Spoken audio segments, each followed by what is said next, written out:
Hi friends, welcome to my channel. AP వాతావరణ శాఖ నుంచి వెదర్ రిపోర్ట్ అయితే వచ్చింది. బంగాళాఖాతంలో ఏర్పడిన అల్పపీడనం అయితే కొనసాగుతోంది. ఇది బలపడుతుందని వాతావరణ శాఖ అయితే తెలిపింది. దీని ప్రభావంతో ఏ జిల్లాలో వర్షాలు పడతాయనేది అయితే తెలుసుకుందాం. సో దీనికి సంబంధించిన అఫీషియల్ వెదర్ అప్డేట్ అయితే కనుక విడుదల చేయడం జరిగింది. సో స్క్రీన్ మీద అవి కూడా అయితే మీకు చూపించడం అయితే జరుగుతుంది. సో వీడియోని అయితే స్కిప్ చేయకుండా చివరి వరకు చూడండి. వీడియోలోని ఇన్ఫర్మేషన్ నచ్చితే ఛానల్ని సబ్స్క్రైబ్ చేసుకోండి. వీడియో యూస్ఫుల్ అనిపిస్తే కనుక మీ ఫ్రెండ్స్ అండ్ ఫ్యామిలీ మెంబర్స్కి మన వీడియోస్ని షేర్ చేసి నాకు సపోర్ట్ చేయండి. చాలామంది వీడియోస్ చూస్తున్నారు కానీ లైక్ చేయట్లేదు. మీరు ఎన్ని లైక్స్ చేస్తే నాకు అంత సపోర్టివ్ ఉంటుంది. వీడియో కూడా ఎక్కువ మందికి చేరుతుంది. దానివల్ల వీడియోలోని ఇన్ఫర్మేషన్ ఎక్కువ మందికి తెలిసే అవకాశం అయితే ఉంటుంది. ఇక లేట్ చేయకుండా టాపిక్లోకి వెళ్ళిపోదాము.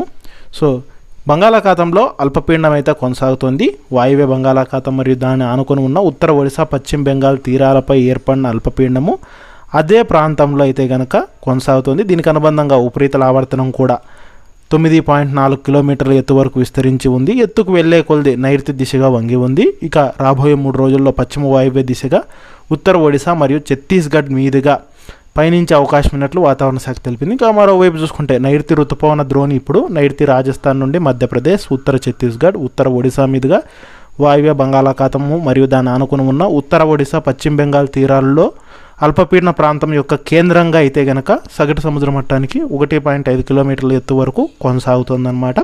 వీటి ఫలితంగా ఏపీలో వచ్చే 3 రోజుల పాటు చూసుకున్నట్లయితే ముఖ్యంగా ఉత్తర కోస్తాలు అయితే కనుక 1-2 చోట్ల భారీ వర్షాలు కురిసే అవకాశం ఉందని, ఇక దక్షిణ కోస్తా ఆంధ్రప్రదేశ్, రాయలసీమ జిల్లాల్లో తేలికపాటి నుంచి మోస్తరు వర్షాలు, ఉరుములతో కూడిన జల్లులు కొన్ని చోట్ల కురిసే అవకాశం ఉందని, అలాగే బలమైన ఈదురుగాలు చూసుకుంటే గంటకు 40 నుంచి 50 కిలోమీటర్ల వేగంతో వీచే అవకాశం ఉన్నట్లు వాతావరణ శాఖ అధికారులు హెచ్చరికలు అయితే జారీ చేశారు.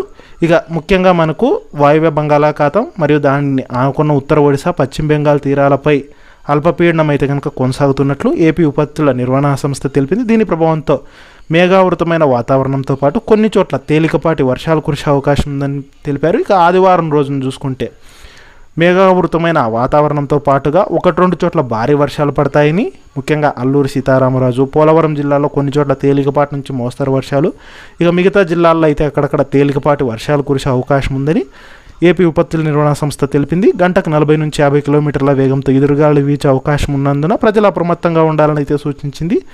ఈదురుగాళ్ళు, ఉరుములతో కూడిన వర్షం పడే సమయంలో ప్రజలు చెట్ల కింద, భారీ హోర్డింగ్స్ వద్ద నిలబడకూడదని అయితే సూచించింది. సో ఇది మనకు అఫీషియల్ వెదర్ అప్డేటు. సో దీనికి సంబంధించి అఫీషియల్ స్క్రీన్ షాట్లు కూడా మీకు ప్రొవైడ్ చేయడం జరిగింది. సో వీడియోలోని ఇన్ఫర్మేషన్ నచ్చినట్లయితే కనుక ఛానల్ని సబ్స్క్రైబ్ అయితే చేసుకోండి.